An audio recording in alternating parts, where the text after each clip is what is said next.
Imagine this, a classroom buzzing with whispers, sharp as knives.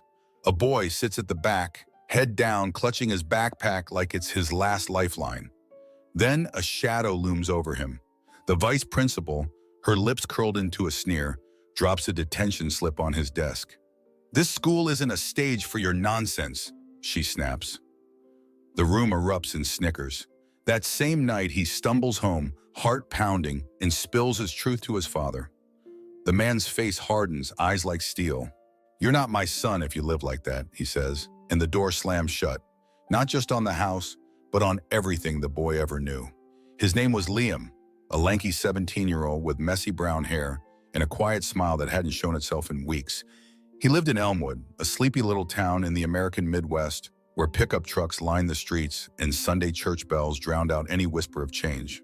Liam wasn't loud or bold. He was the kid who sketched in the margins of his notebooks, who loved old vinyl records, who dreamed of a life bigger than the town's narrow roads. But that dream shattered the day his secret slipped out. It started with a text, a simple message to his best friend, Jake, sent late one night. "I think I'm gay. I don't know how to tell anyone." He'd meant to keep it locked away, but Jake's phone buzzed during gym class and a nosy classmate snatched it. By lunch, the whispers had turned into a wildfire. "Freak," they hissed as he passed in the hall. "Queer" tears scribbled across his locker in black marker. Liam kept his head down, hoping it'd blow over. It didn't. The school didn't just let it happen, they fanned the flames. Mrs. Carter, his homeroom teacher, a woman with pinched lips and a cross necklace, stopped calling on him in class. Once, when he raised his hand, she muttered, "We don't need your input," loud enough for everyone to hear. The vice principal, Ms. Hargrove, was worse. She hauled Liam into her office that afternoon, her voice dripping with venom. "You think you can parade this lifestyle here? This is a respectable school. You're disrupting everything." She slapped a detention slip on the desk, punishment for causing a disturbance, though all he'd done was exist. The next day, it escalated. During morning announcements, Ms. Hargrove stood at the podium, her hawk-like eyes scanning the auditorium. "We uphold standards here," she said, pausing just long enough for her gaze to land on Liam. "Some students need to remember that." The room snickered again, and Liam felt his stomach twist into knots. He wanted to disappear, to melt into the cracked linoleum floor. But there was no escaping it. Not at school, and soon, not at home either. That night, he couldn't hold it in anymore. He found his dad, Henry, in the garage, a broad-shouldered man with calloused hands and a faded army tattoo on his forearm. Henry was tinkering with an old carburetor, the air thick with grease and silence. Liam's voice trembled as he spoke. "Dad, I need to tell you something. I'm gay." The wrench clattered to the concrete floor. Henry didn't look up at first, just wiped his hands on a rag, slow and deliberate. When he finally spoke, his words cut deeper than anything at school. "You're a disgrace. You think I can face the family with this? My own son." Liam stood frozen, waiting for something, a softening, a question, anything. But Henry turned back to the engine, muttering, "Get out of my sight." Upstairs, Liam packed a bag, a few shirts, his sketchbook, a crumpled 20 his mom slipped him with tearful eyes. She whispered, "I'm sorry," but didn't stop him as he walked out into the cold night. The door clicked, shut behind him, and with it, the only home he'd ever known. Elmwood didn't want him, his school didn't want him, his father didn't want him. Liam was 17, alone, with nothing but a backpack and a heart full of cracks. But somewhere beneath the hurt, a tiny ember flickered, a spark that refused to die. Did you ever feel like the world turned its back on you, just for being yourself? Drop your thoughts below. I'd love to hear your story. If Liam's fight resonates with you, hit that like button, share this with someone who gets it, and subscribe to Heart Stories. Stick around. His journey's just beginning.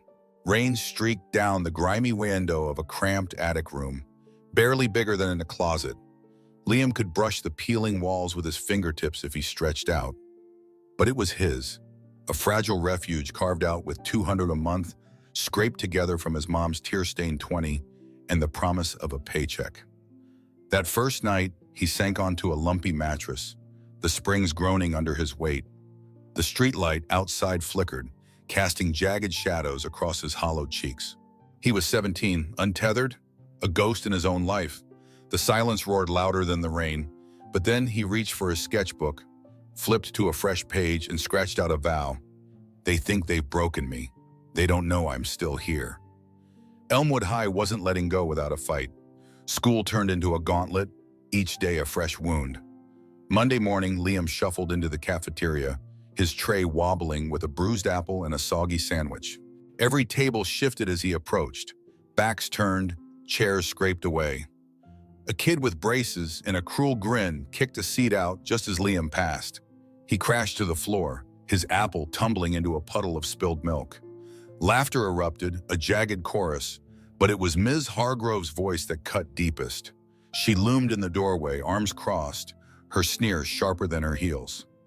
"Pick yourself up, Liam," she snapped. "Stop making a spectacle." He wasn't. They were, but to her, he was a stain on her pristine little kingdom. The weeks dragged on, each incident piling onto the last.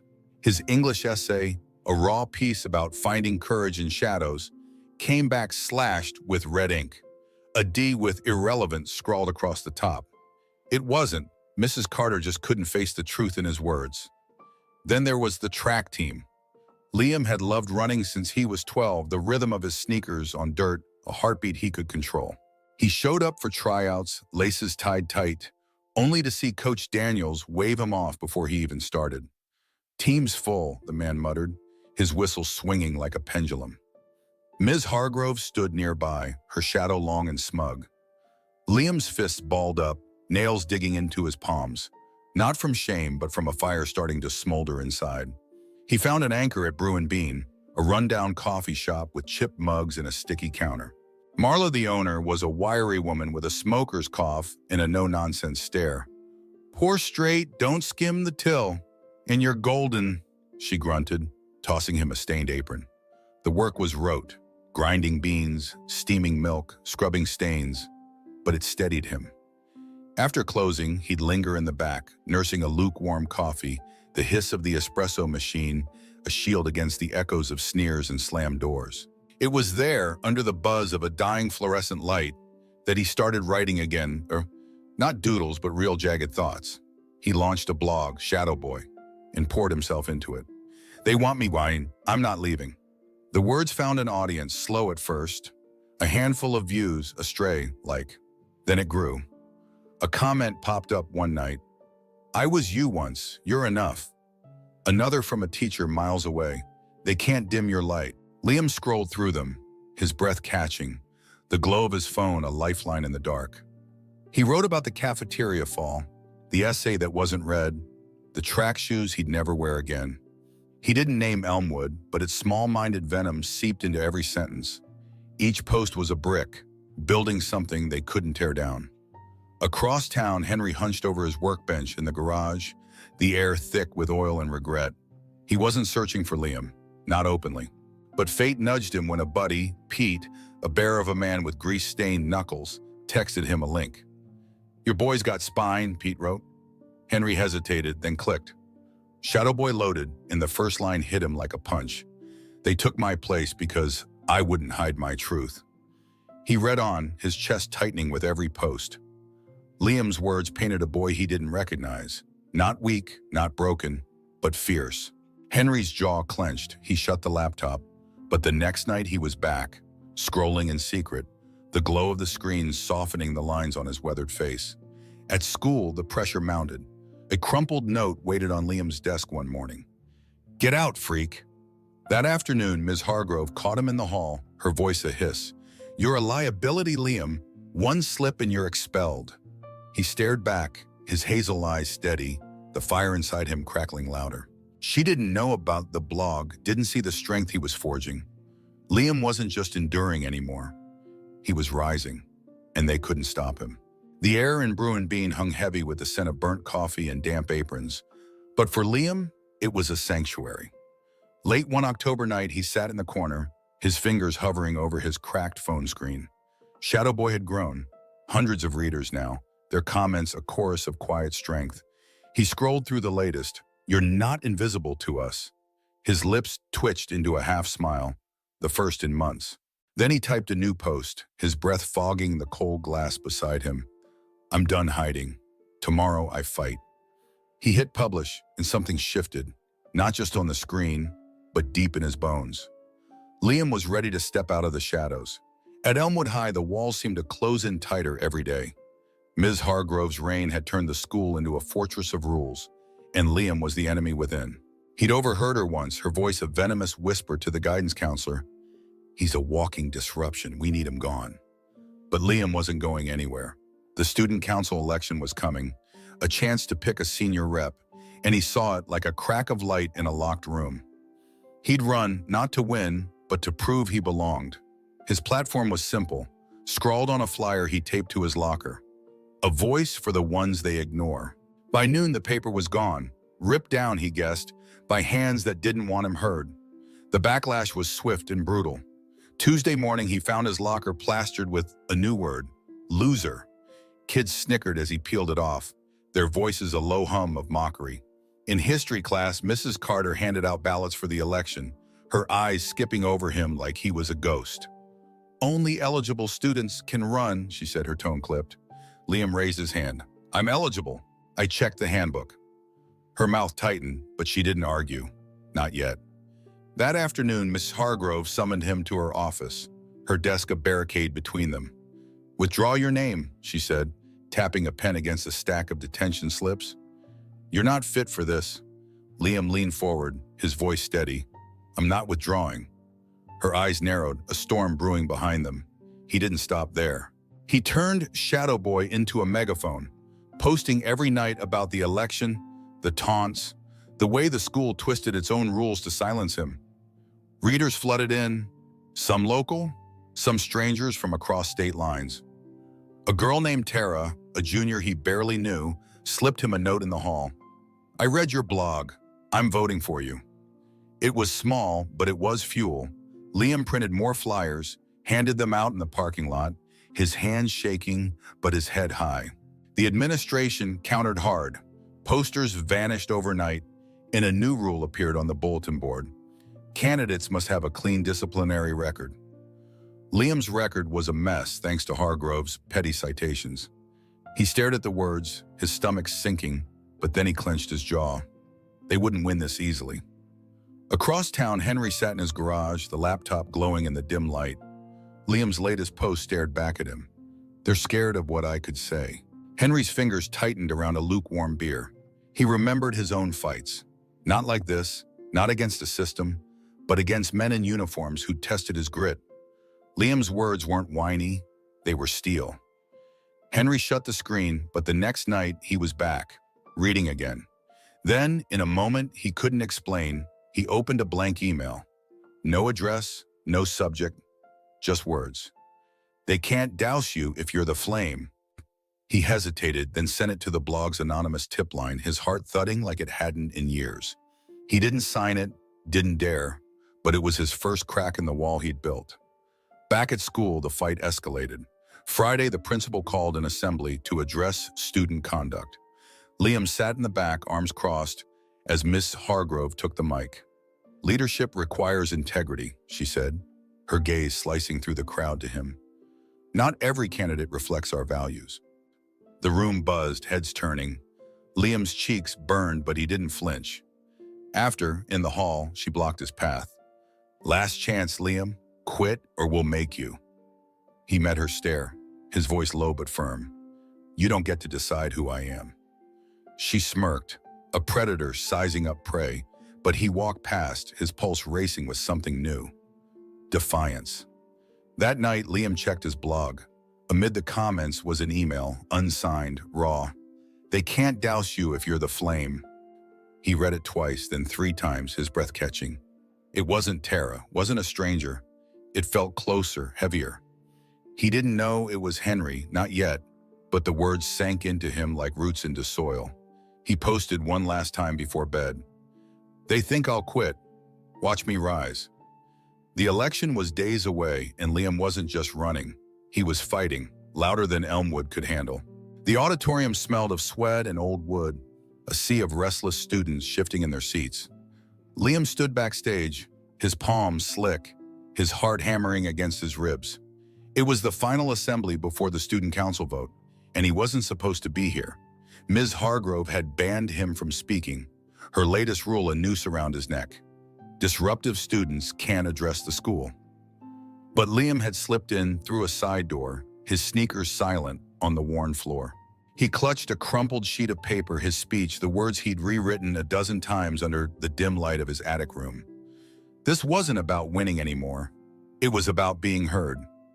The principal droned on about school pride, his voice a dull hum. Then Mrs. Hargrove stepped up, her heels clicking like gunfire. "We expect leadership that reflects our values," she said, her eyes sweeping the crowd, daring Liam to show himself. He took a breath, deep and jagged, and stepped onto the stage. Gasps rippled through the room. Hargrove's face twisted, her hands shooting up to signal the mic off. But Liam was faster. He grabbed it, his voice cutting through the static. "I'm Liam Hayes, and I'm not here to apologize for who I am." The room froze. He unfolded his paper, but he didn't need it. The words poured out, raw and steady. "For months you've tried to erase me. You laughed, you wrote on my locker, you took my grades, my team, my place. But I'm still standing. I'm gay, and that's not a flaw, it's a fact. You don't get to decide who belongs. I do. We all do." His voice cracked on the last line, but he straightened, chin up. A beat of silence stretched, heavy and electric. Then a clap broke it, sharp, solitary. More followed, a wave crashing over the rows. Kids stood, some hesitant, some bold, their hands thundering together. Liam's chest tightened, his eyes stinging. At the back, a figure lingered in the shadows. Henry. He'd come, not sure why, drawn by a pull he couldn't name. He'd read Liam's last post that morning. "They think I'll quit. Watch me rise." Now seeing his son up there, voice trembling but unbroken, Henry's rough hands moved on their own. He clapped, slow at first, then firm, the sound a tether across the chaos. Liam's gaze darted to the sound, locking on his father's weathered face. For a split second, the world blurred. Was that really him?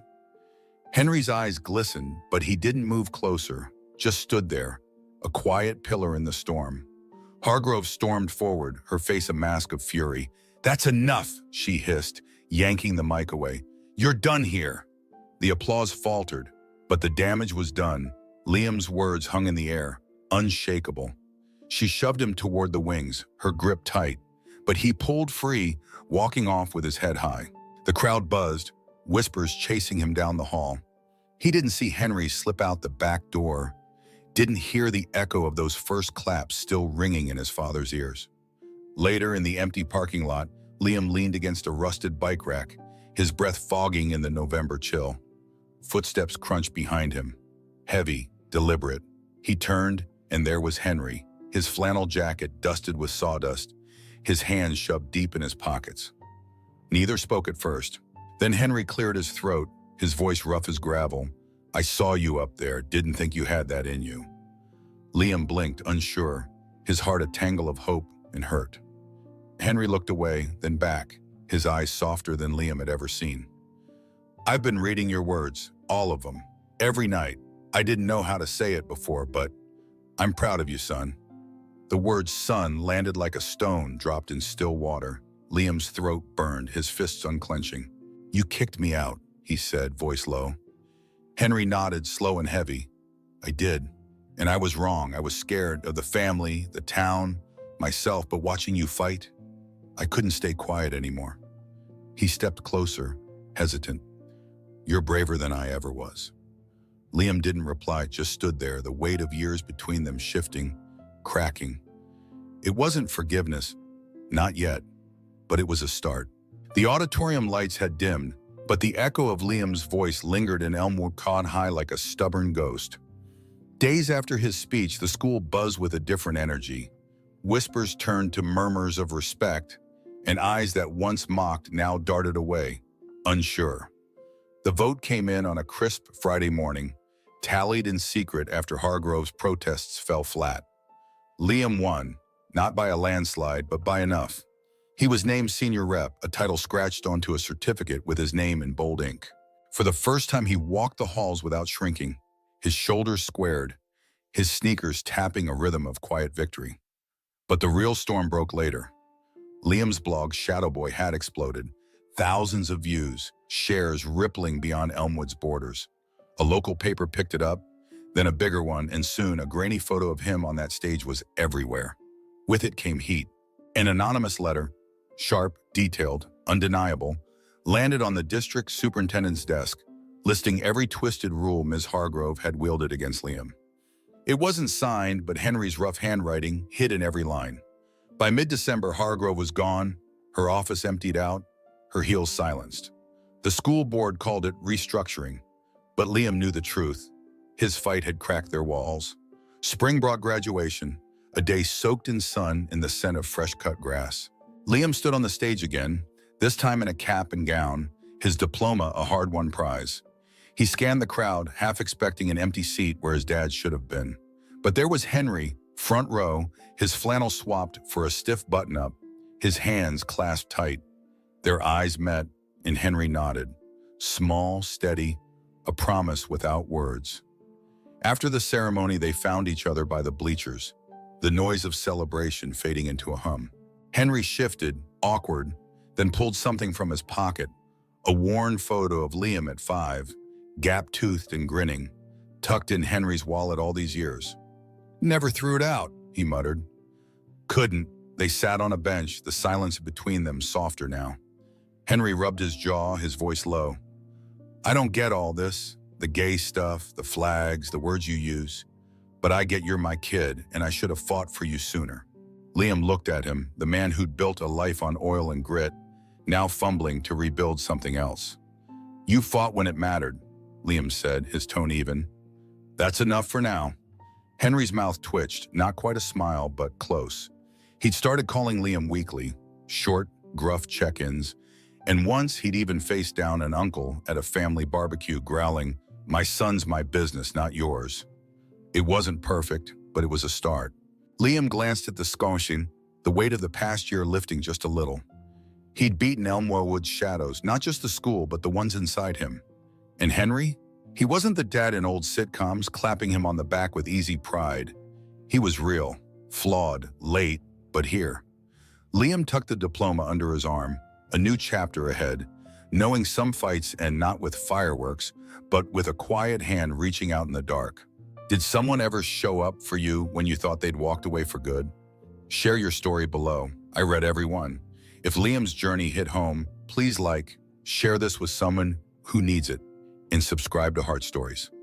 You're part of this family now. Let's keep telling these stories together.